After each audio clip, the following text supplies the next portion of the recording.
Welcome guys to Kizuri Farm. Today it's an early morning, heading for the transplant day. It's the D-Day.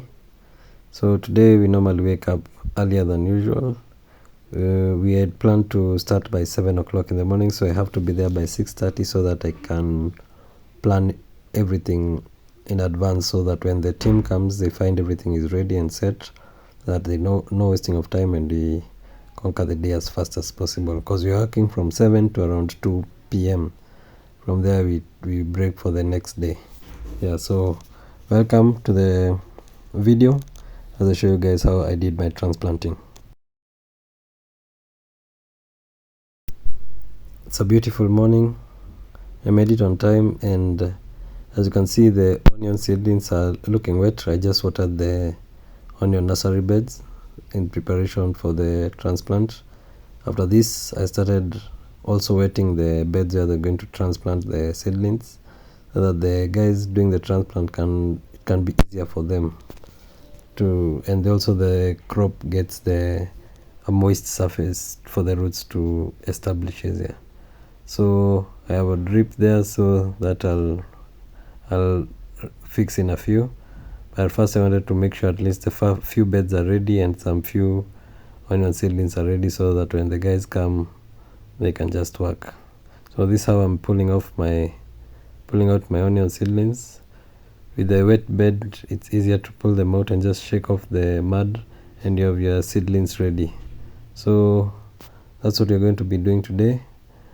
Enjoy the video, and I'll be giving you how some of the tips that you should use in transplanting onions to give you a good process and also a good success rate during your transplant.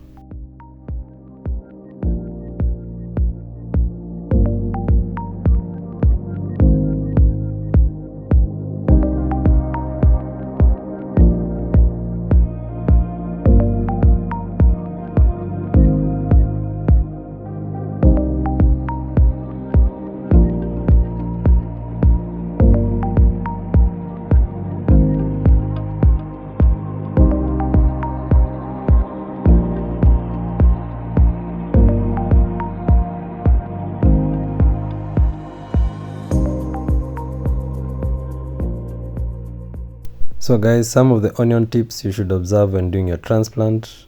The first one I should tell you is called hardening of the crop. This normally happens like 2 weeks to 10 days before you transplant. For me, the way I harden my crop, I reduce the water I give the crop. If I was giving it 3 times a week, I go to 2 and eventually once in a week. Like the day before the transplant, it can stay even 4 days without receiving any water. The other thing is I expose the crop to direct sun. As you can see, the shade net on top is not there. So for those 2 weeks to 10 days, the crop has been exposed to direct sunlight. All this I do so that to prepare the crop.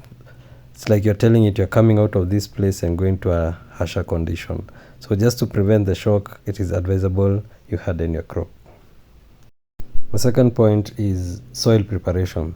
This is also done before you transplant your onions, and I'm looking at this point, I'm looking at the onion beds where you're going to transplant your onion seedlings. Ensure the soil is well tilled and loose, and also that it is flat and level and well raised, so that when you transplant your onion seedlings, they're in a safe place. So that's a very important thing to do. And also on the day of the transplant, make sure your bed is wet, so that when you transplant your seedlings, the seedlings will enter into a moist area where it can help it from the harsh conditions it has just gone through during the transplant. On the D-Day, the transplant day, ensure that you were at the farm early so that you can organize your things on time, so that when the people come to, the guys who are coming to transplant, they find everything is in order. And also you're also working with cooler temperatures in the early hours, so this helps the seedlings not to get the heat of the afternoon that is a bit stressful for them. Also make sure that you wet the nursery bed, so that when you're pulling out the seedlings, it is much easier for you and for the seedlings, so that you don't damage the roots when you pull them from the dry soil. The other thing is trimming the seedlings. As you can see on the video, I'm pulling the seedlings from the nursery, then I pluck off the top part of the leaves. There's a very important reason for that, and I'll give you a breakdown on that later in the video. But those are some of the tips that you should be doing before you transplant. Make sure you cut off the tip and lay your seedlings in a shade area so that they avoid any excess heat from the sun. So that's what I'm doing here. I'm cutting them off and putting them on the side somewhere with the shade net so that they don't get the stress from the sun. I'll explain later why I do the cutting of the leaves. The final one is the spraying of the fungicide on the seedlings. You see, after I cut off the heads of the leaves and place them in the shade, I will spray them with a fungicide as a preventative measure so that to avoid any downing mildew or any other fungal infection that may affect the young crop when it occupies the new field. So this is only a precautionary measure, but it is important. These are the things I do personally to get a good harvest and a healthy crop when I transplant my onions. So hope it'll help you, and I'll now go to the next section where I want to show you why I cut my seedlings.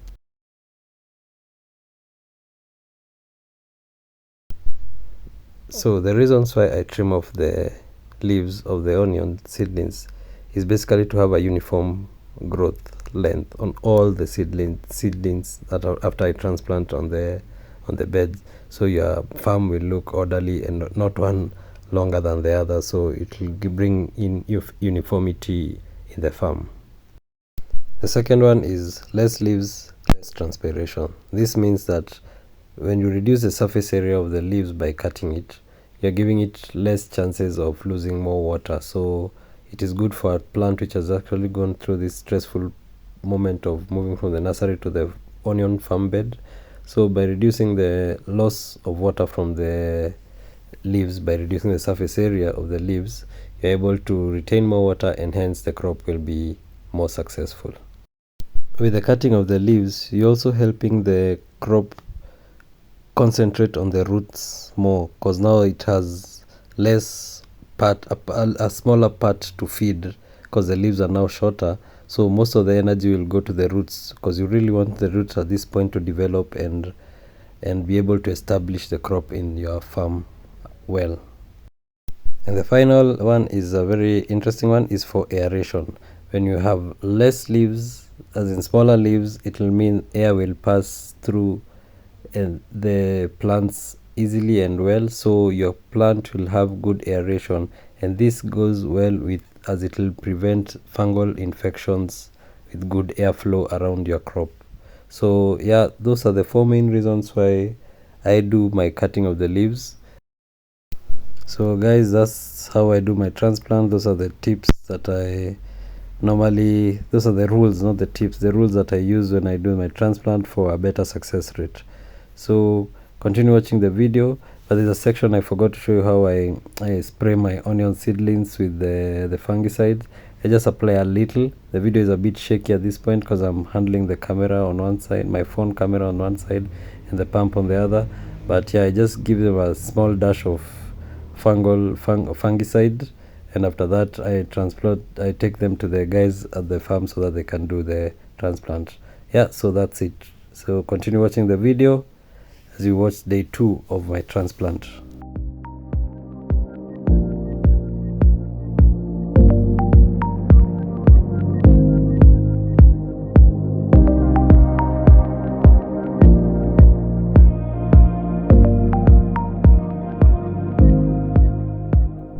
Today was much colder. As you can see, there's mist and fog, but I still managed to come on time. I was still early, prepped for the remaining part. As you can see, yesterday we did the first portion, finished in good time. By 1:30 we had finished, and now we are remaining with the smaller portion. I initially had some difficulties. The pipes were not distributing water with adequate pressure. Gave me a bit of stress, but I figured after going through the whole field, I saw there was some pipes that were still open, so I locked them, and with that the pressure will reach everywhere effectively, as you can see. So the team continued, and today we had less beds to cover, so the guys finished by around 12:30. They were done, and yeah, now for the next video I'll be showing you how I take care of my transplanted seedlings. Now they are no seedlings anymore. From here I'll be giving them some fertilizer, some DAP fertilizer, which will help the crop roots establish better, and yeah, we'll have a successful, hopefully we'll have a successful crop. Thank you guys for watching. Take care and continue liking and subscribing. Peace.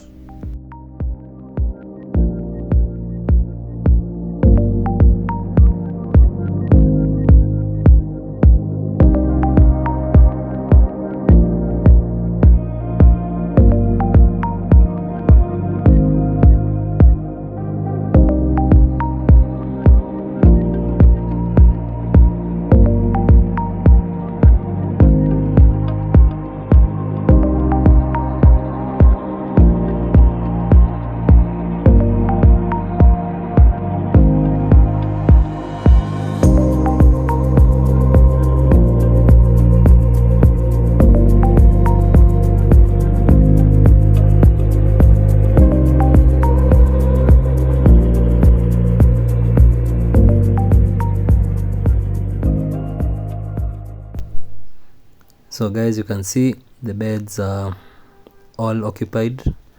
Actually, in fact, we remained with some seedlings in the nursery, which I'll have to transplant in a day or two after I finalize with making of 2 or 3 more extra beds to do the transplant.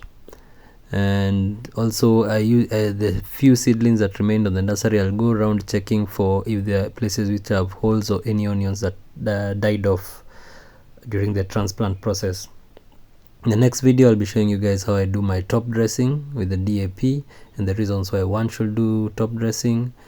And yeah, that's it guys. Thank you for continuing to watch and subscribe to this channel, and as you continue to share information on onion farming. Thank you guys. Continue writing comments and take care. Peace.